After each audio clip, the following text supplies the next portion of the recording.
Suara hujan turun pelan, menimpa atap seng, memantul ke kaca jendela, lalu mengalir ke jalan yang mulai sepi. Di balik tirai lembab sebuah kafe kecil di Bekasi Timur, aroma kopi hitam bercampur dengan wangi tanah basah. Di sudut ruangan, duduk seorang perempuan muda, rambutnya dikuncir sederhana, wajah letih tapi masih menyimpan ketenangan. Namanya Mira. Dia bukan siapa-siapa, hanya seorang akuntan di perusahaan distribusi kecil yang setiap pagi naik ojek online. Setiap sore kembali ke kamar kos mungilnya di gang sempit dekat sungai. Rutinitasnya nyaris tak berubah. Kopi sachet, catatan keuangan, dan suara radio jadul yang menemaninya makan malam sendirian. Namun malam itu, sesuatu berubah. Pintu kafe terbuka. Suara lonceng kecil berdenting. Seorang pria masuk mengenakan kemeja putih bersih, celana hitam rapi, dan senyum yang hangat tapi penuh percaya diri. Namanya Dimas, karyawan bagian pemasaran dari kantor sebelah. Ia menatap sekitar, lalu memilih duduk di meja depan Mira. "Sendirian?" tanyanya pelan, sambil menunjuk kursi seberang. Mira agak kaget, tapi mengangguk sopan. Dimas tersenyum, senyum yang seolah mampu menembus segala kehati-hatian. Percakapan kecil pun dimulai tentang kopi, tentang kerjaan, tentang macetnya Bekasi yang tak pernah selesai. Suaranya lembut, sedikit bercanda, dan entah kenapa Mira merasa aman, sesuatu yang sudah lama tak ia rasakan. Setelah sekian lama hidup datar, kehadiran Dimas seperti percikan cahaya di malam gelap, kecil tapi membuat jantungnya berdetak lagi. Hari-hari berikutnya, Dimas mulai muncul lebih sering. Awalnya cuman kebetulan mampir saat jam istirahat, lalu jadi kebiasaan, kopi sore berdua, tawa ringan, lalu obrolan yang makin lama makin pribadi. Ia hafal jenis kopi yang Mira suka, tahu kapan ia sedang stres karena audit, dan tahu cara membuatnya tertawa hanya dengan satu kalimat. Mira mulai terbiasa dengan keberadaannya, dengan pesan, "Sudah makan belum?" Dengan sapaan, "Hati-hati di jalan ya." Hal-hal kecil yang bagi banyak orang sepele, tapi bagi seseorang yang hidup sendirian di kota besar, itu terasa seperti pelukan. Sore itu, di tepi kali Bekasi, angin berhembus pelan, membawa aroma lumpur dan suara jangkrik dari kejauhan. Dimas menatap langit jingga, lalu berkata, "Kalau nanti kita punya rumah sendiri, kamu mau dekat sungai seperti ini enggak?" Mira tertawa kecil, pipinya memerah. "Rumah? Kamu serius?" "Serius," jawab Dimas. "Rumah kecil, halaman sempit, tapi ada suara air yang tenang. Aku kerja, kamu masak. Sederhana, tapi hangat." Mira hanya menunduk, hatinya berdebar tak karuan. Untuk pertama kalinya, ia berani membayangkan masa depan yang tidak sendirian. Hari-hari mereka berubah jadi kebahagiaan kecil. Dimas menjemput Mira sepulang kerja, membawakan martabak atau bunga plastik dari pinggir jalan. Kadang mereka nongkrong di taman, kadang hanya duduk diam memandangi air sungai. Tak perlu banyak kata. Diam mereka terasa cukup. Mira, yang dulu takut mencintai, kini percaya penuh. Ia mencuci baju Dimas, memasakkan mie rebus tengah malam, menabungkan sebagian gajinya untuk membelikan jam tangan murah di hari ulang tahunnya. Cinta membuatnya buta, tapi juga hidup. Ia merasa berharga, merasa dibutuhkan. Dan di balik segala kesederhanaan itu, Mira percaya Dimas adalah rumahnya. Namun di balik setiap cahaya, selalu ada bayangan. Perubahan itu kecil, nyaris tak terlihat. Dimas mulai jarang menghubungi, alasannya sibuk. Mira mencoba mengerti, tapi setiap kali menatap ponselnya yang sepi, ada rasa dingin merayap di dada. Dimas masih tersenyum, masih menatapnya lembut. Tapi sesuatu di matanya berbeda, jauh, kosong. Suatu malam Dimas tidak datang seperti janji. Mira menunggu di kafe tempat mereka pertama kali bertemu. Jam berganti jam hingga kafe hampir tutup. Ketika akhirnya ia pulang dengan hati remuk, ponselnya bergetar. pesan dari Dimas hanya satu kalimat. Maaf, lagi repot, besok cerita. Hari berganti minggu, Dimas makin sulit dihubungi, tapi Mira tetap menunggu. Ia membenarkan segalanya dalam kepalanya. Dia kerja keras untuk masa depan kami. Begitu pikirnya. Sampai suatu sore, ketika ia pergi ke kantor Dimas untuk memberi kejutan, satpam di sana bilang, "Mas Dimas, oh dia jarang ke sini. Katanya pindah proyek ke Jakarta Barat." Mira bingung. Ia tak tahu Dimas punya proyek baru. Hatinya mulai resah, tapi rasa cinta membuatnya menolak kenyataan. Malamnya, ia mencoba menelepon. Tidak diangkat. Menulis pesan panjang. Tidak dibalas. Satu-satunya yang menjawab hanyalah hening. Minggu itu kebetulan gajinya cair. Mira mampir ke ATM dan teringat Dimas pernah bilang ingin memperbaiki motornya. Tanpa pikir panjang, ia mengirimkan sebagian tabungannya. "Hati-hati di jalan ya, aku titip doamu," tulisnya di akhir pesan. Tapi kali ini, centang 2 biru itu tidak pernah berubah jadi dibaca. Beberapa hari kemudian Mira sedang mencatat laporan saat rekan kerjanya berbisik. "Mir, kayaknya aku pernah lihat pacarmu deh, di kafe deket sini, sama cewek lain." Dunia Mira seolah berhenti. Ia tertawa canggung. Mungkin mirip. Tapi dadanya terasa sesak. Malamnya ia pergi ke kafe itu. Dari kejauhan ia melihat Dimas, benar-benar Dimas. Dengan tangan yang dulu menggenggam tangannya, kini memeluk bahu perempuan lain. Mira berdiri terpaku. Lampu-lampu jalan memantulkan bayangannya ke kaca jendela. Bayangan seorang perempuan yang kehilangan segalanya. Ia tidak menangis. Belum, hanya terdiam dengan senyum kaku yang menyakitkan. Saat itu, sesuatu dalam dirinya patah, tapi juga bangun. Untuk pertama kalinya, Mira sadar bahwa cinta yang terlalu percaya bisa berubah jadi jebakan paling halus. Malam itu, ia menulis di buku catatannya, "Dulu aku kira cinta adalah tempat aman. Ternyata hanya tempat aku disembunyikan." Ia menutup buku itu, mematikan lampu, dan membiarkan air mata jatuh. Perlahan, sunyi, dan tanpa henti. Di luar, Bekasi masih ramai. Orang-orang tertawa, motor melintas, tapi di kamar kecil itu, dunia Mira sudah runtuh. Namun ia belum tahu bahwa kebenaran tentang Dimas tidak berhenti di pengkhianatan. Bahwa di balik senyum hangat dan tutur lembutnya, ada sesuatu yang lebih gelap, lebih kejam, dan jauh dari apa yang disebut cinta. Hujan berhenti, menyisakan sisa-sisa gerimis di kaca jendela kamar Mira. Udara malam lembab. Bau sabun mandi bercampur dengan wangi parfum laki-laki yang samar masih menempel di selimut. Ia menatap cermin. Wajahnya pucat, mata bengkak. Di meja, ponsel bergetar. Nama Dimas muncul di layar. Sebelum semuanya runtuh, sebelum cinta itu berubah jadi belenggu, pernah ada malam. Malam yang terlihat seperti bukti kasih sayang. "Sayang, aku pengen kenangan yang enggak akan hilang," kata Dimas waktu itu. Suaranya pelan, hampir berbisik di telinga Mira. "Buat kita berdua aja, cuman buat aku dan kamu." Mira menatapnya ragu. "Kenangan seperti apa?" Dimas tersenyum samar. Ia meraih tangan Mira, menautkan jari-jari mereka. "Video, nggak lama kok, cuman buat simpanan.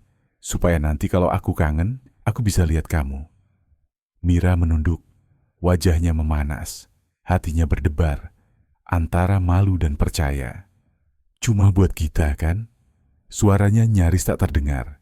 Dimas mengangguk cepat. "Cuma untuk kita, aku janji." Lampu kamar waktu itu remang. Hanya ada suara kipas angin dan tawa pelan di sela-sela keheningan. Mira tidak sadar bahwa momen yang ia anggap bukti cinta itu akan jadi pisau yang kelak menusuknya sendiri. Setelah malam itu Dimas berubah. Awalnya ia masih hangat, masih mengirim pesan, masih menanyakan kabar, tapi perlahan. Jarak di antara mereka tumbuh seperti bayangan. Ia mulai dingin, sulit ditebak, dan sering marah karena hal kecil. Mira mencoba bertahan, Ia takut kehilangan, takut kalau Dimas benar-benar pergi. Hingga suatu sore, ia memutuskan datang ke kontrakan Dimas tanpa kabar. Ingin memperbaiki segalanya. Pintu kamar terbuka separuh. Di dalam, terdengar suara perempuan tertawa. Langkah Mira terhenti. Dadanya sesak. Ia mendekat pelan, menatap dari celah pintu. Dan di sana, Dimas dengan perempuan lain. Tubuhnya seperti membeku. Dunia berhenti. Hanya suara detak jantung yang berdentum di telinga. Maira mundur perlahan tanpa suara. Menahan napas. Menahan air mata yang hampir jatuh. Dan malam itu, ketika Dimas menelepon, ia tidak menjawab. Ia hanya menangis, sampai tak tersisa suara. Tapi Dimas tidak berhenti. Keesokan harinya, sebuah pesan masuk. "Kamu lihat semuanya ya?" Mira tidak membalas. Tangannya gemetar, ponsel hampir jatuh. Pesan berikutnya muncul.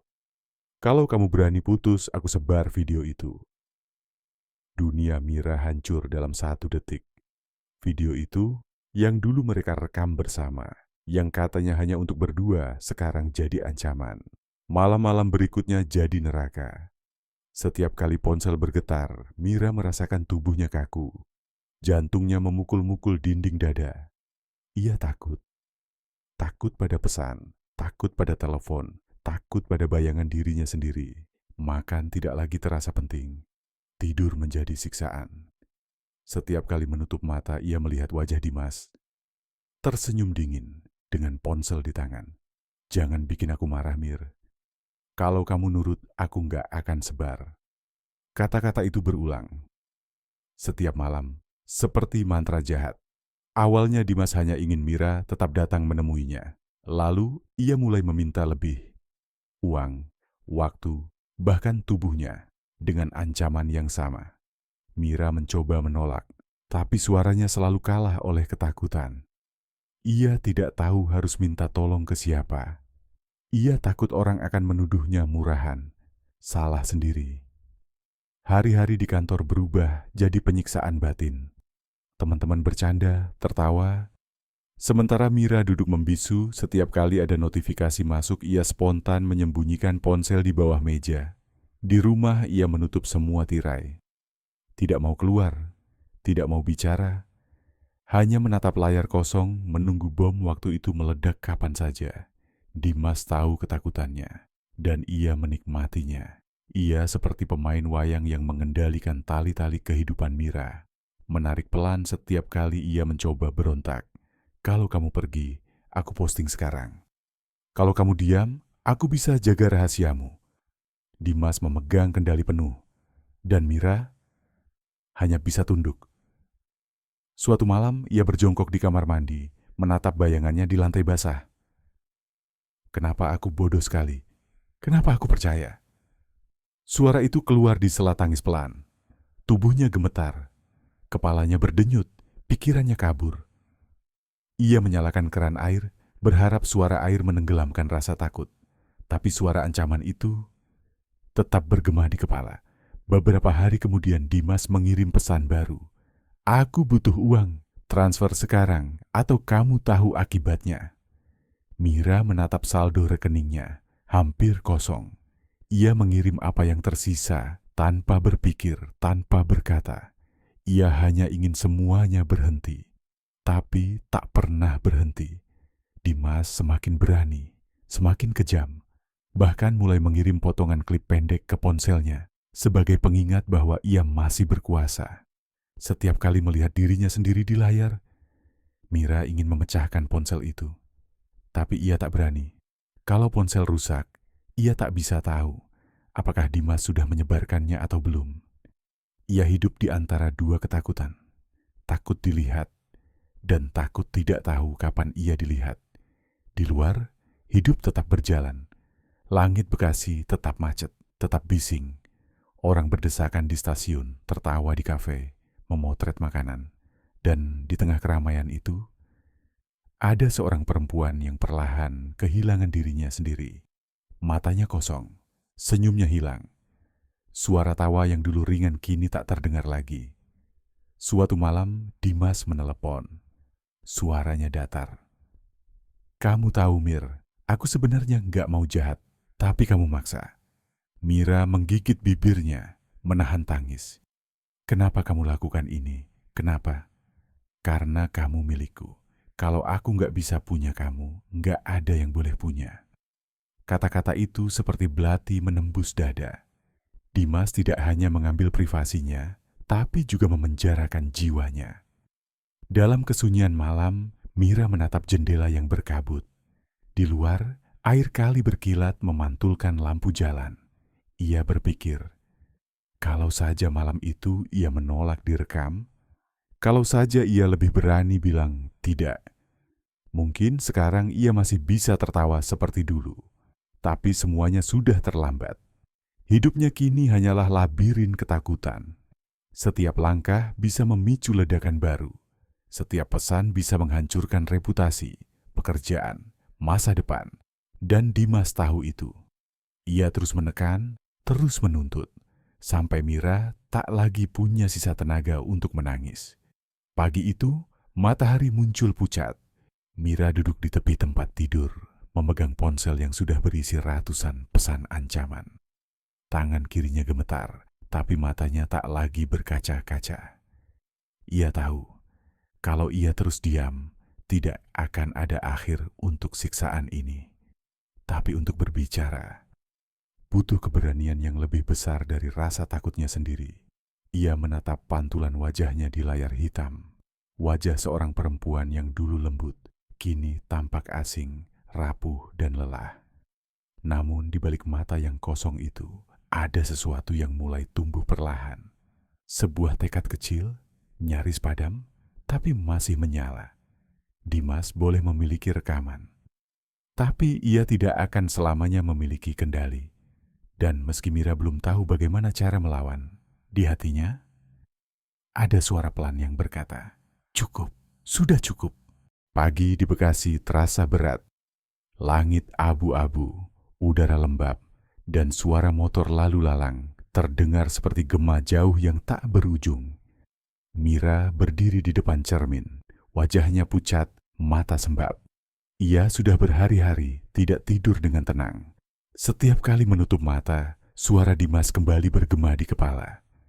"Kalau kamu berani, aku sebar semua." Tangannya gemetar saat ia menyalakan ponsel. Notifikasi baru muncul lagi. Pesan dari nomor tak dikenal. Hanya berisi satu gambar. Potongan klip yang ia kenal betul. Tubuhnya kaku, napasnya terhenti. Ia melempar ponsel ke kasur, menunduk dan menangis tanpa suara. Tapi di tengah tangis itu, ada sesuatu yang berbeda kali ini. Bukan hanya ketakutan, tapi juga kelelahan. Kelelahan karena diam. Kelelahan karena hidup dalam bayangan seseorang yang hanya tahu mengancam. Siang itu, ia berjalan keluar. Langkahnya pelan, tapi pasti. Hujan baru saja reda, sisa air masih menggenang di pinggir jalan. Ia tidak membawa apa-apa selain tas kecil dan map berisi tangkapan layar pesan, rekaman suara, serta catatan tanggal-tanggal ancaman. Ia tidak tahu apa yang akan terjadi. Yang ia tahu hanya satu, ia tidak bisa hidup begini lagi. Kantor polisi di pinggir jalan raya itu tampak sederhana. Tulisan Polsek Bekasi Timur di papan kayu mulai pudar. Tapi bagi Mira, gedung itu terasa seperti tembok besar antara ketakutan dan harapan. Ia berdiri lama di depan pintu. Tangan kanan ingin membuka, tapi tubuhnya menolak. Detak jantungnya terlalu keras, napasnya terengah. Ia bahkan sempat berpikir untuk berbalik, kembali ke kamar kosnya, dan pura-pura semuanya baik-baik saja. Namun, bayangan pesan itu kembali terlintas di kepala. Wajah Dimas, tatapan dingin, dan ancamannya. "Kalau kamu lapor, kamu tamat." Dan entah dari mana, Mira menguatkan diri, menarik napas panjang, dan melangkah masuk. Udara di dalam terasa dingin. Beberapa petugas duduk di meja, menatap layar komputer. Suara printer, tumpukan berkas, dan aroma kopi hitam menyambutnya. Seorang petugas muda menoleh, pria dengan wajah tenang, seragam rapi, dan senyum ramah. Namanya Ibda Arga Hidayat. Ia mendekat perlahan, menyapa lembut, "Selamat siang, Mbak. Bisa saya bantu?" Mira membuka mulut, tapi suaranya tidak keluar. Matanya berkaca-kaca, bibirnya bergetar. Arga menatapnya sejenak, lalu menawarinya duduk. "Tenang, ambil napas dulu, nggak usah terburu-buru." Mira menunduk, menatap map di tangannya. Suara dalam kepalanya berteriak, "Jangan, nanti semua orang tahu. Nanti kamu dipermalukan." Tapi kemudian ia ingat, diam tidak menyelamatkan. Dengan sisa keberanian yang ia punya, ia berkata lirih, "Pak, saya mau lapor. Saya diancam dengan video pribadi." Kalimat itu keluar patah-patah, disertai air mata yang jatuh begitu saja. Ruangan mendadak sunyi. Arga menatapnya, tapi bukan dengan tatapan curiga, melainkan empati. "Baik, Mbak. Duduk dulu, minum air sebentar ya." Ia mengambil gelas dari dispenser, memberikannya dengan dua tangan. Mira menerimanya, tangannya masih gemetar. Selama beberapa menit pertama, hanya ada keheningan. Mira berusaha menenangkan diri, sementara Arga mencatat perlahan. Ia tidak bertanya banyak, hanya memberi ruang. Dan justru dari ruang itulah, kata-kata Mira mulai mengalir. Tentang malam ketika Dimas memintanya merekam. Tentang ancaman, pesan, panggilan. Tentang rasa malu, takut, dan kehilangan harga diri. Ia menceritakan semuanya dengan suara serak dan tatapan kosong. Setiap kalimat seperti duri yang ditarik dari dadanya. Sakit, tapi juga melegakan. Arga mendengarkan tanpa memotong. Sesekali ia mengangguk, sesekali menulis. Di akhir cerita, ia menatap Mira dan berkata pelan, "Kamu sudah berani sekali datang ke sini. Saya tahu, langkah ini nggak mudah." Mira menunduk, air mata menetes di punggung tangannya. "Semua orang pasti bakal nyalahin saya, Pak." "Tidak," jawab Arga cepat. "Yang salah itu orang yang mengancam, bukan kamu."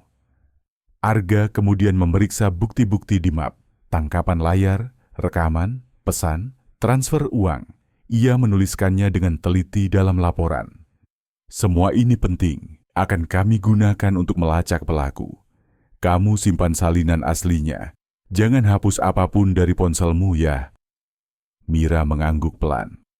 "Kalau nanti dia masih menghubungi kamu, jangan dibalas. Langsung kabari saya." Sebelum pulang, Arga memintanya menunggu sebentar. Ia kembali membawa selembar kertas dan berkata, "Saya bantu amankan akun kamu dulu. Ganti semua sandi, nonaktifkan sinkronisasi otomatis, dan gunakan verifikasi 2 langkah." Ia menjelaskan pelan-pelan, sabar seperti guru mengajar murid.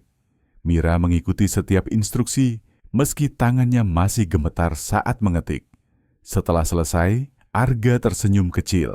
"Nah, sekarang data kamu sudah lebih aman."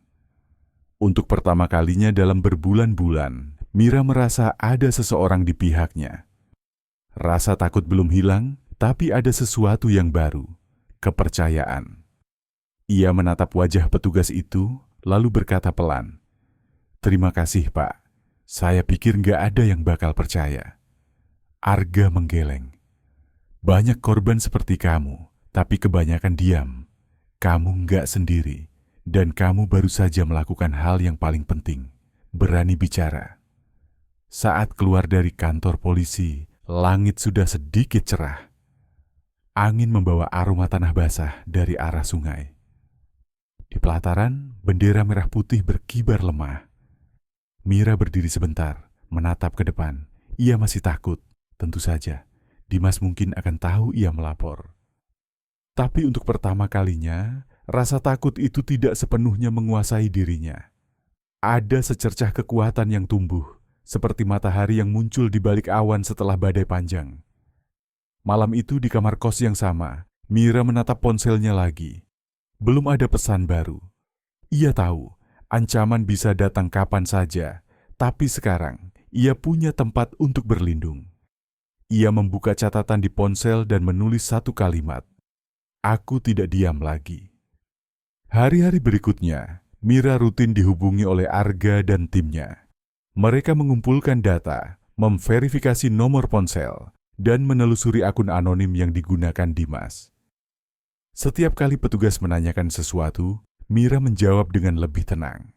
Setiap kali ia datang ke kantor polisi, rasa takut di dadanya sedikit demi sedikit berkurang. Ia bahkan mulai belajar tersenyum lagi, walau kecil, walau masih canggung. Suatu sore, Arga berkata, "Kami sudah dapat hasil pelacakan awal. Nomor pelaku aktif di sekitar wilayah yang sama. Tenang, kami akan tindak lanjuti dengan surat panggilan." Mira menarik napas lega. Ia tidak tahu bagaimana akhir cerita ini. Tapi sekarang ia tahu satu hal pasti. Ia tidak lagi sendirian menghadapi neraka itu. Malamnya di balkon kecil kamar kos, ia menatap langit Bekasi yang bertabur lampu jalan. Suara serangga pelan, angin membawa aroma lembut sungai. Ia menutup matanya, membiarkan udara malam menyentuh wajah. Untuk pertama kali setelah sekian lama, tidak ada rasa panik saat mendengar notifikasi ponsel. Tidak ada gemetar, tidak ada jeritan di kepala. Yang tersisa hanya keheningan dan secuil harapan baru. Cinta pernah membuatnya buta, ketakutan pernah membuatnya bisu. Tapi malam ini, keberanian membuatnya hidup kembali. Langkah kecil, ya, tapi cukup untuk mengubah arah seluruh hidupnya. Langit Bekasi sore itu berwarna kelabu, seolah tahu sesuatu buruk akan terjadi. Awan menggantung rendah, menekan udara, dan angin membawa aroma sungai yang lembab. Bau tanah bercampur karat dan bensin dari jembatan di atasnya. Mira berdiri di tepi jalan, menatap air yang mengalir lambat di bawah. Tangannya menggenggam erat ponsel. Layar menampilkan pesan terakhir dari Dimas. "Datang ke sini, Mir. Kali terakhir aku minta. Kalau kamu nggak datang, kamu tahu apa yang akan terjadi." Pesan itu seperti jerat. Bukan lagi permintaan, tapi perintah. Ancaman yang halus tapi mematikan. Mira menelan ludah. Ia tahu. Seharusnya ia tidak datang. Tapi ia juga tahu. Selama Dimas masih hidup, bayangan itu tidak akan pernah hilang. Ia berjalan menyusuri jalan setapak yang licin di bantaran Kali Bekasi. Langit mulai gelap. Burung-burung terbang rendah. Suara klakson jauh terdengar samar. Air kali beriak pelan, tapi dalam dan dingin. Di kejauhan terlihat siluet seorang pria berdiri di bawah pohon mangga besar, mengenakan kemeja putih. Dimas. Ia menatap Mira lama, tanpa senyum. Angin meniup rambutnya, dan untuk sesaat Mira melihat sesuatu di matanya. Bukan cinta, bukan amarah, tapi kehampaan. "Jadi kamu benar-benar lapor polisi?" Suara Dimas datar, nyaris tanpa ekspresi. Mira menahan napas, mencoba bicara tenang. "Aku nggak punya pilihan, Mas. Kamu udah kelewatan." "Lewat batas?" Dimas tertawa pelan, pahit. "Semua yang aku lakukan karena kamu. Karena kamu bohong, karena kamu ninggalin aku." Mira menggeleng. "Bohong apa? Aku cuma pengen bebas. Aku pengen hidup tenang." Dimas mendekat perlahan. Langkahnya pelan tapi mengancam. "Tenang?" katanya dengan nada dingin. "Kamu pikir aku bakal biarin kamu hidup tenang setelah semua ini? Aku udah punya banyak, Mir. Kalau aku mau, besok semua orang tahu kamu kayak apa di video itu." Mira mundur selangkah. Tangannya gemetar tapi pikirannya bekerja cepat. Ia menekan tombol rekam suara di ponselnya secara diam-diam, menyimpan percakapan ini sebagai bukti terakhir. "Mas, tolong berhenti. Aku nggak mau apa-apa lagi. Aku cuma minta kamu hapus semuanya. Aku nggak akan lapor lagi asal kamu berhenti." Dimas menyipitkan mata. "Berhenti? Sekarang kamu mau ngatur aku?" Ia melangkah lebih dekat, suaranya meninggi. "Kamu pikir dengan polisi kamu aman? Aku bisa lenyapkan segalanya, Mir. Bahkan mereka pun nggak bakal percaya kamu tanpa aku." Hujan mulai turun rintik-rintik. Tetesannya jatuh di rambut dan wajah mereka. Suara gemericik air menenggelamkan sebagian kalimat Dimas, tapi ancamannya jelas. ia tidak akan berhenti. Mira menggenggam ponselnya erat-erat di saku. Jantungnya berdetak cepat. Ia merasa seperti sedang berdiri di tepi jurang. Satu langkah salah dan segalanya berakhir. "Dimas, tolong, aku udah nggak kuat." Suaranya lirih seperti sisa napas yang nyaris habis. Tapi Dimas menatapnya dingin. "Kalau kamu nggak kuat ya udah, biar aku bantu. Biar aku yang akhiri semuanya." Ia menyeringai, mendekat lagi, dan sebelum Mira sempat bereaksi, ia meraih tasnya, menarik keras, mencoba mengambil ponsel dari dalam. Mira menahan, tangan mereka saling tarik. "Lepasin, itu milikku." "Bukti, kamu rekam aku ya?" Suara mereka pecah di tengah suara hujan. Ponsel terlempar ke tanah, jatuh di atas batu. Layar menyala, menyorot wajah mereka yang basah. Mata Dimas merah, nafasnya berat, sementara Mira panik, air mata bercampur air hujan. "Balikin, Mir. Jangan sentuh aku." Dimas menarik lagi, tapi rumput licin dan pijakannya goyah. Dalam satu gerakan cepat, ia kehilangan keseimbangan. Kakinya terpeleset di batu basah di pinggir tebing kecil. Tubuhnya jatuh ke belakang. Semuanya terjadi dalam 1 detik. Suara air memercik. Lalu duk, kepalanya membentur batu besar di sisi kali. Mira terdiam. Waktu seakan berhenti. Suara hujan, suara air, semuanya menghilang. Ia menatap tubuh Dimas yang tergeletak di tanah berlumpur, tidak bergerak. "Mas?" Tidak ada jawaban. Ia berlutut, menyentuh pundaknya, tapi tubuh itu dingin. Darah merembes di bawah kepala Dimas, tercampur air hujan, mengalir ke sungai seperti garis merah yang cepat memudar. Mira mundur beberapa langkah, menutup mulut dengan tangan. Tubuhnya gemetar hebat. Enggak mungkin. Aku enggak sengaja." Napasnya berat, matanya berkunang. Ia hampir jatuh, tapi kemudian berlari ke arah jalan utama, mencari pertolongan. Beberapa menit kemudian sirene polisi terdengar mendekat. Lampu biru berputar di udara hujan, memantul di genangan air dan wajah Mira yang pucat. Di lokasi kejadian garis kuning dibentangkan. Beberapa petugas turun memeriksa, dan dari antara mereka, Ibda Arga Hidayat muncul, mengenakan jas hujan hitam, menatap Mira dengan mata serius namun lembut. "Mbak Mira?" Mira mengangguk lemah. Saya nggak sengaja, Pak. Dia jatuh sendiri." Suaranya pecah, tubuhnya hampir rubuh. Arga cepat meraih bahunya, menuntunnya ke tenda kecil di pinggir jalan. "Tenang dulu, ceritakan nanti. Sekarang duduk, tarik napas." Sementara tim forensik memeriksa lokasi, Arga mendekat ke jasad Dimas yang sudah ditutup plastik biru. Wajahnya tegang. Ia mengenali pria itu, nama yang sudah disebut Mira dalam laporan sebelumnya. Seorang petugas datang, menyerahkan ponsel Dimas yang ditemukan tak jauh dari batu tempat ia jatuh. Layar masih menyala, terbuka di galeri. Di sana, ratusan folder video dan pesan ancaman. Beberapa di antaranya memuat nama-nama perempuan lain. Arga menghela napas panjang. Dia bukan cuma pelaku, tapi predator. Gumamnya pelan.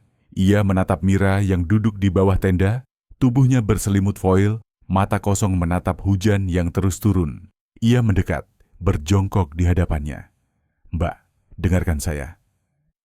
Hasil awal menunjukkan dia jatuh karena terpeleset, bukan karena serangan. "Kamu tidak bersalah. Ini kecelakaan." Mira memandangnya, air mata menetes lagi. "Tapi, saya yang mulai tarik-tarikan itu, Pak." Arga menggeleng.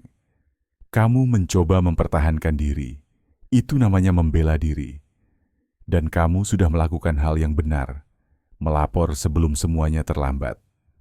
Hujan makin deras. Lampu-lampu kendaraan polisi memantul di air sungai, mewarnai malam dengan biru dan merah. Orang-orang mulai berkumpul di kejauhan, berbisik pelan. Mira tetap diam, menatap tubuh Dimas dari jauh. Di dalam hatinya perasaan bercampur, takut, lega, sedih, sekaligus hampa. Ia tak pernah ingin kematian siapapun. Ia hanya ingin bebas. Dan sekarang, kebebasan itu datang bersama rasa kehilangan yang pahit. Beberapa jam kemudian, tim forensik menemukan data lengkap dari ponsel Dimas, chat, video, akun palsu, bahkan catatan transaksi dari korban lain. Semua tersimpan rapi, terstruktur seperti bukti kejahatan berulang. Nama-nama perempuan berbeda, pesan yang mirip, ancaman, manipulasi, dan rasa takut yang ia jual untuk kepuasan sendiri. Arga menatap daftar itu dengan rahang mengeras. Banyak yang terluka karena dia, katanya pelan. Dan malam ini rantai itu akhirnya putus. Mira dipapah ke mobil polisi. Selimut masih membungkus bahunya. Hujan mulai reda, hanya sisa rintik di udara. Sebelum pintu ditutup, ia menatap kembali ke arah sungai. Di sana, lampu biru masih berkedip. Suara air kali pelan, seperti menelan semua yang terjadi malam itu. Ia berbisik pelan, "Semoga kamu tenang, Mas. Meski kamu tidak pernah memberi aku kedamaian." Mobil bergerak meninggalkan lokasi, meninggalkan sungai yang kini sepi. Di kursi belakang, Mira memejamkan mata. Untuk pertama kalinya, ia tidak lagi merasa diawasi, tidak lagi takut membuka ponsel, tidak lagi menunggu pesan ancaman muncul di layar. Yang tersisa hanyalah rasa letih dan diam panjang. Tapi di balik diam itu, ada satu hal yang pasti, neraka itu akhirnya berakhir. Pagi itu, udara Bekasi terasa lebih tenang dari biasanya. Langit biru muda, matahari belum terlalu tinggi, dan angin yang berhembus dari arah sungai membawa aroma lembut tanah basah. Sudah sebulan sejak malam di bantaran kali itu. Malam yang mengubah seluruh hidup Mira. Ia masih tinggal di kos yang sama, masih bekerja di tempat yang sama. Tapi dirinya bukan lagi perempuan yang sama. Tidak lagi menunduk karena takut. Tidak lagi gemetar saat suara notifikasi berbunyi. Sekarang ia bisa memandang cermin tanpa rasa malu. Kasus Dimas menjadi berita lokal selama beberapa minggu. Banyak yang kaget, beberapa menghakimi, tapi juga banyak yang bersimpati. Polisi menemukan bukti bahwa Dimas telah memeras lebih dari 5 perempuan dengan modus yang sama, mendekati, memanipulasi, lalu merekam dan mengancam. Nama-nama korban lain muncul perlahan. Ada yang masih remaja, ada yang sudah menikah. Semuanya membawa luka yang sama, rasa takut dan rasa bersalah. Namun berkat laporan awal dari Mira, semua data disita dan dilindungi, mencegah penyebaran video yang lebih luas.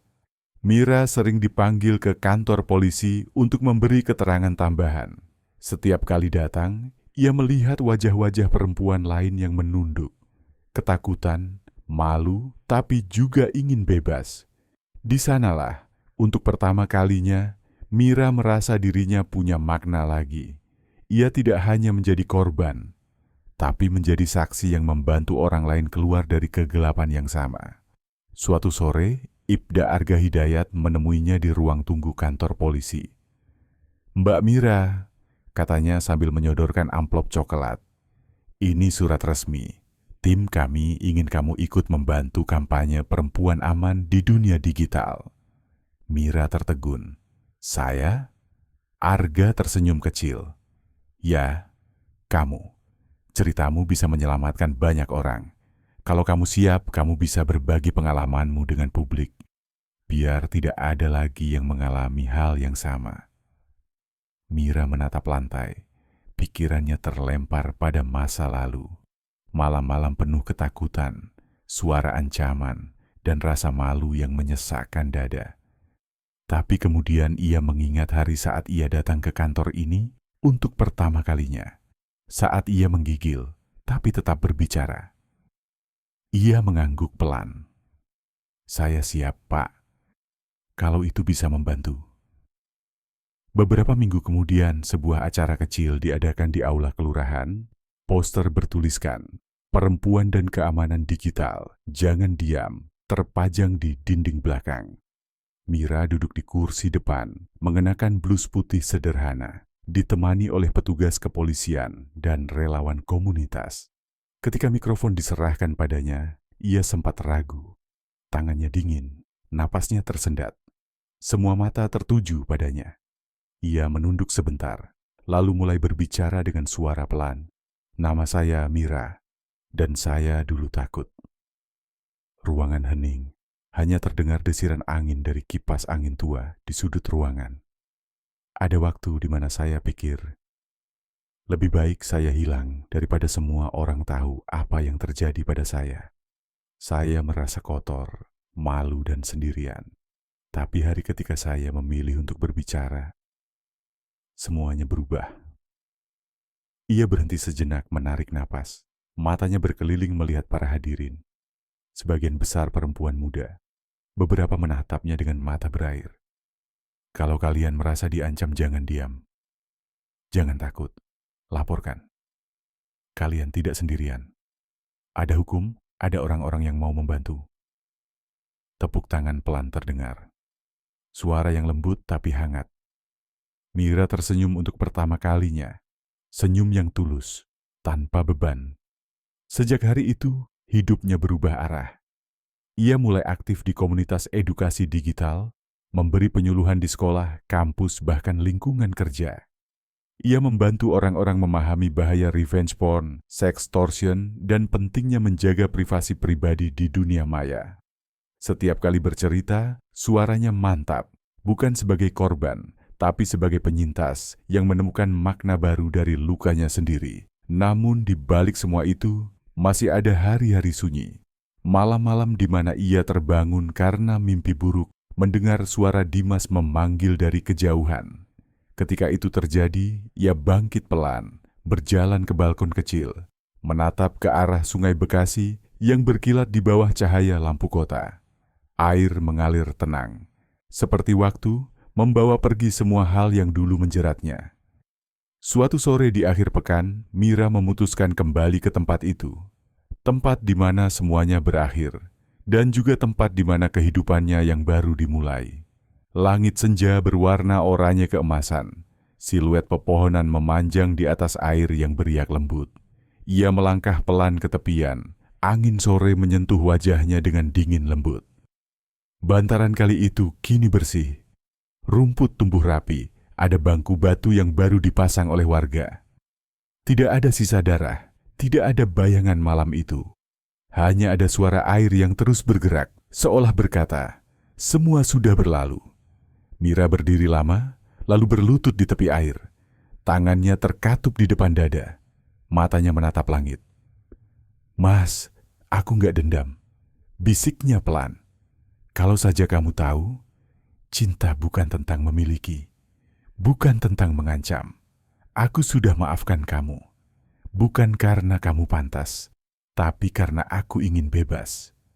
Air matanya jatuh, menetes ke permukaan air, bercampur dengan arus yang mengalir pergi. Ia menatap matahari yang mulai turun. Cahaya oranye memantul di wajahnya. Wajah yang dulu hancur oleh rasa takut, kini tampak tenang dan kuat. Ia tersenyum kecil, mengingat kembali kalimat yang sering diucapkan Arga kepadanya.